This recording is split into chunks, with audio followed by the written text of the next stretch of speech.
ये शिक्षा जो मिली है इसका उद्देश्य ये है कि हम भगवान पहचान लेंगे, अपना पीछा छुटवा लेंगे और वहाँ चले जाओगे जहाँ जरा और मरण नहीं होता, वहाँ वृद्धावस्था नहीं होती, वहाँ पर मृत्यु नहीं होती। तो फिर हम वहीं ना रहेंगे, यहाँ क्या करेंगे? यहाँ जो कितना सुखी है आपके पास, बच्चे भी हैं, संतान अच्छी है आपकी और खूब यहाँ संसारिक भौतिक सुख भी है। कल मृत्यु हो जा, भक्ति बिना अगले दिन गधा बन गया, बता चाट ले उस ठाठ ने जो छोड़ के चला गया, क्या काम आया आपके? तो परमात्मा कहते हैं हम जब मृत्यु तो होगी होगी, ये परिवार भी आपके साथ नहीं जाएगा, ठीक है, इसमें रहते हुए बच्चों को भी इस मार्ग पर लगाओ, इसी सीढ़ी पर चढ़ा दे उनको भी, और आशा करे कि दोबारा यहाँ नहीं आएंगे। हे भगवान, सपने में भी नहीं सोचा फिर जन्म हो मेरा आया, फिर जन्म हो गया या दुर्गति फिर शुरू है जो ई सफ़र कर रहे हो आप, ना जाने कब ये पूरा हो जा, कब छोड़ के जाना पड़ जा। ऐसे कैर में हम रह रहे हैं, कति निश्चिंत ठाठ बना रहे हैं, नाचें कूदें भंगड़े पावें ऐसे गंदे लोक में, और नाचन कूदन का गाने सुने फिल्म देखें, ये कैसी रुचि बन जाती है आप लोगों की। फिर आपका छींट नहीं लाग रही इस ज्ञान की, आपने समझा नहीं इस परमात्मा क्या कहने आए थे हमारे लिए, तुम कहाँ पड़े हो और निकलो यहाँ से, फिर हमारा छींट नहीं लगी अभी। तो हमारे गहराई से जख्म बनना चाहिए अंदर शरीर में, आत्मा में, कि हम कहाँ रह रहे हैं। नानक साहब जी से पूछा था कि आप यहाँ हमेशा मायूस से रहते हो, तब उन्होंने कहा था भाई मायूस क्यों ना रहे, ना जाने यहाँ के बिजली पड़ जाए 1 मिनट में, ना जाने काल की कर डारे किस विध डल जा पासावे, और जिनाते सरते मौत खुड़कती उनानू केड़ा हंसावे। एक विवाह हुआ, विवाह की तैयारी थी, लड़के वाले नाचों कूदन डीजे ला रखे, बहुत मस्ता रखा। अगले दिन बारात जावे थी, 20 किलोमीटर गए थे अपने शहर से, वहाँ दुर्घटना होगी, दूल्हा भी मर गया और 5 और मर गए। पहले दिन तक डीजे बाजे नाचे थे, अगले दिन समाचार पेपरों में उनकी रोते हुए बिलखते हुए की चित्र देख के आत्मा रो रही थी कि भगवान, हे परमात्मा, बड़ी आँख खोली आपने हमारी। कहते ना जाने काल की कर डारे किस विध ढल जा पासावे, और जिनाते सरते मौत खुड़कती उन्होंने केड़ा हंसावे। 1 सेकंड का भरोसा नहीं के बिजली गिर जा और यहाँ नाचे कूद फंड करे, तो बिना ज्ञान के नशे में आदमी ऐसी गलती कर सकता है। कबीर ये माया अटपटी सब गट आन अड़ी, और किस किस ने समझाऊं या कुएं भांग पड़ी। तो अब ये भांग को उतारने का एंटीबायोटिक कैप्सूल, ये प्रवचन और ये ज्ञान, ये मंत्र रूपी औषधि आपको कानों के माध्यम से प्रवेश की जा रही है। तो इससे जब पता चलेगा, अध्यात्म ज्ञान से परिचित होंगे, तब हम सफल होंगे। अब हमने ये देखना है कि वो परमात्मा जिसकी हम खोज कर रहे थे और जिसकी लीला हम कहाँ मानते थे, वेदों में, गीता जी में और पुराणों में, तो अब वही सदग्रंथ हम खुद पढ़ रहे हैं। अब हम खुद पढ़ रहे हैं और पढ़ का अपने निर्णय कर रहे हैं, क्योंकि हमारे पास वो मास्टर की है जिससे हम सब सदग्रंथों को समझ सकते हैं। वो हमारे पास कुंजी है, वो सृष्टि रचना जो परमात्मा ने स्वयं आकर बताई थी 600 वर्ष पहले, कि ऐसे ऐसे आप वहाँ रहा करते थे सतलोक में, वहाँ आपने गलती की थी, काल ने तप किया था, तुम उस पर आसक्त हो गए, भगवान से मन हट गया, इसके साथ आगे, और यहाँ फिर इसने तुम्हारे को दुखी इसलिए कर रखा है कि वो परमात्मा दुखी होगा जितना मैं इन न सताऊँगा। हमें जितना ये दुखी कर सकता उतना कर रहा है ये, और क्योंकि हम इसके नहीं हैं, हम अपने कबीर भगवान के बच्चे हैं। अब वो रोता है हमारे लिए क्योंकि हम उसकी आत्मा है, गलती करके आ जरूर गए लेकिन उसको भी दुख है। जैसे किसी की बेटी बिगड़ जा, लड़का बिगड़ गया और नालायक लड़के तो ब्याह कर दिया उस लड़की ने, फिर वो उसको तंग कर रहा है माता पिता के ऊपर क्या होकर, फिर वो माता पिता फिर भी रो रहे हैं मेरी बेटी दुखी हो रही है, वो चैन से नहीं रह सकती। तो वही स्थिति हमारी यहाँ पर है।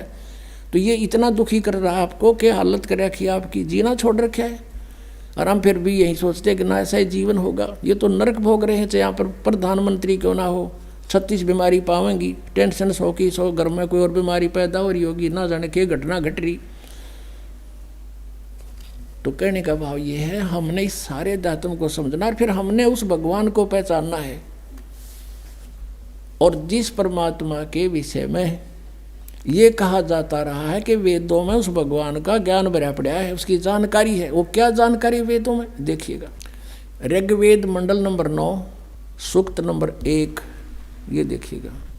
प्रकाशक हैं सर्वदेशिक आर्य प्रतिनिधि सभा, महर्षि दयानंद भवन, रामलीला मैदान, नई दिल्ली से।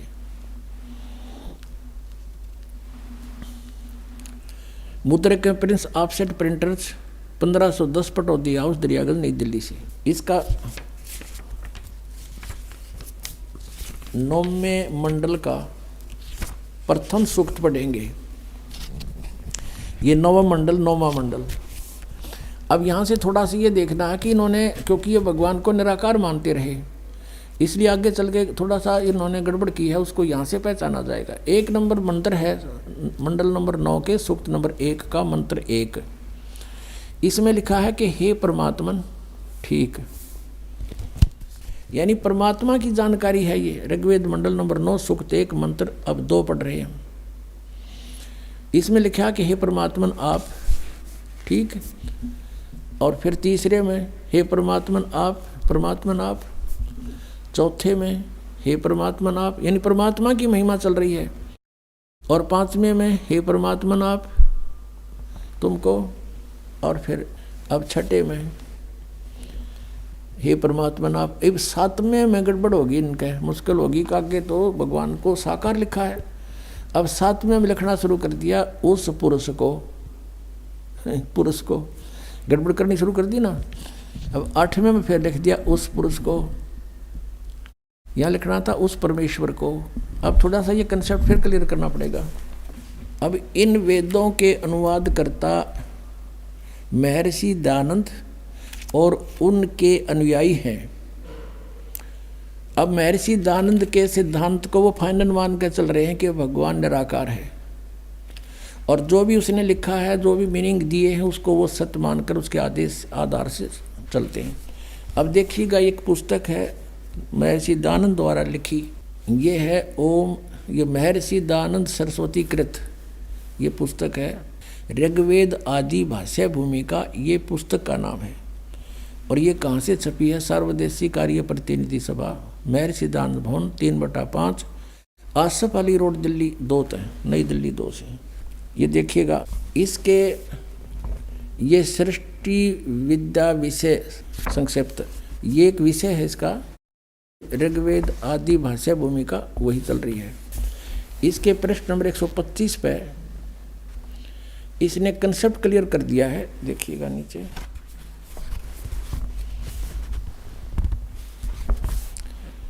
ये लिखा है यत पुरुष, और इसका अर्थ लिखा है पुरुष उसको कहते हैं जो सर्वशक्तिमान ईश्वर कहाता है। अंडरस्टूड हो गया? पुरुष माने परमेश्वर, पुरुष उसको कहते हैं, दयानंद की लिखी हुई है, अनुवाद किया हुआ है, जो सर्वशक्तिमान ईश्वर कहाता है, यानी सर्वशक्तिमान। ये भी इसने ना ईश्वर का बेरा था ना परमेश्वर का, फिर भी जो इनके अनुयायियों को ये मानने हैं कि दयानंद ने जो कहा वो सच्ची है, यानी पुरुष माने परमेश्वर। तो अब फिर पढ़ेंगे इसको। अब सिद्ध हो गया कि पुरुष माने परमेश्वर।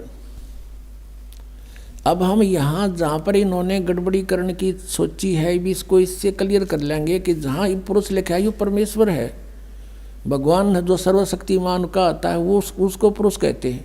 तो ये देखिएगा, अब हम वही आगे हैं ऋग्वेद मंडल नंबर 9 सूक्त नंबर 1 का और मंत्र नंबर 6 तक तो ये परमात्मा लिखे गए। और 7वें में जब लागी लवा बात भगवान की साकार की सह शरीर की, वहाँ पुरुष लिखना शुरू कर दिया। क्यों सोचा को व्यक्ति के बारे में बात होगी, पुरुष माने उस परमात्मा को। अब देखो 8वें में कमाल कर दिया, उस पुरुष को यानी उस परमेश्वर को उग्र गतियाँ प्रेरणा करती हैं। ये बताएंगे आपको सृष्टि रचना में कि सब बहुविध जीवन कीन पुकारा, तपशिला पर जल रहे थे जब हाहाकार मच रहा था। भगवान वहाँ उन परिस्थितियों को देखकर वहाँ आए अपना ज्ञान समझाने के लिए। तो उस परमेश्वर को, पुरुष माने परमेश्वर सिद्ध हो गया, उस परमेश्वर को उग्र गतियाँ प्रेरणा करती हैं, यानी कुछ ऐसी स्थिति बन जाती है जैसे ही भाहाकार माचर्या, कुछ जीवन नहीं रहा प्राणी का, एक माया जोड़न का उद्देश्य बन गया। तो उस समय में परमात्मा या स्वयं आते हैं या अपना दास कोई भेजते हैं अपनी पावर दे करके। तो उस पुरुष को उग्र गतियाँ प्रेरणा करती हैं। जब परमात्मा स्वयं आते हैं उस समय का जिक्र है। और भासमान शरीर को यानी तेजोमय शरीर को वह पुरुष यानी वह परमात्मा प्राप्त होता है। पुरुष माने परमात्मा। क्लियर हो गया। अब देखो ऋग्वेद मंडल नंबर 9 सूक्त नंबर 1 का आगे हम पढ़ रहे हैं। और जिसमें 3 प्रकार से दूसरों का वारण माने कल्याण करने वाला मधुमेह शरीर मिलता है। मधुमेह यानी बड़ा प्यारा शरीर मिलता है। वो 3 प्रकार के शरीर से सबका सब व्यवस्था को संभालता है। ये भी क्लियर हो गया। फिर उसमें से दूसरी प्रकार की जो लीला वो यहाँ लिखी है कि अभी अदन्या उत्सरंती धेनुव शिशुम सोम इंद्राय पातवे। उस सोम स्वभाव वाले श्रद्धालु पुरुष को, ये पुरुष हटा दिया यहाँ पर, अमर पुरुष लिखना था। सोम माने उस चंद्रमा के से शीतल स्वभाव वाले भगवान अमर पुरुष को, और पुरुष माने यहाँ पर परमेश्वर समझो। उस सोम स्वभाव वाले परमेश्वर को जो शिशु रूप में, शिशुम, ये शिशुम मूल पाठ में शिशुम लिखा है। शिशुम कुमार अवस्था में ही यानी जब वो बालक रूप में प्रकट होते हैं। अभी अधन्या, अधन्या माने बिना धनाई, जिसको सांड ने टच ना किया हो। कंवारी, अभी माने पूर्ण रूपेण, सब प्रकार से पूर्ण रूपेण अधन्या, जो सांड के द्वारा कभी सथाई ना गई हो। तो इस कहने का भाव कि कंवारी गायें गौवें धेनु गौवें तृप्त करती हैं। उनकी परवरिश की लीला इन कंवारी गायों के द्वारा होती है जब परमात्मा सी स्वरूप धारण करके आते हैं। ये तो बता दिया वेदों ने, और चारों वेदों में इसका रह रहकर प्रकरण है। बहुत कोई प्रसंग है इसके। अब इसमें विशेष कंसेप्ट क्लियर है इसलिए एक ही दिखाते हैं, समय आने पर फिर और दिखाया करेंगे। अब वो सूक्ष्म वेद में लिखा है उस परमेश्वर ने जो लीला की थी।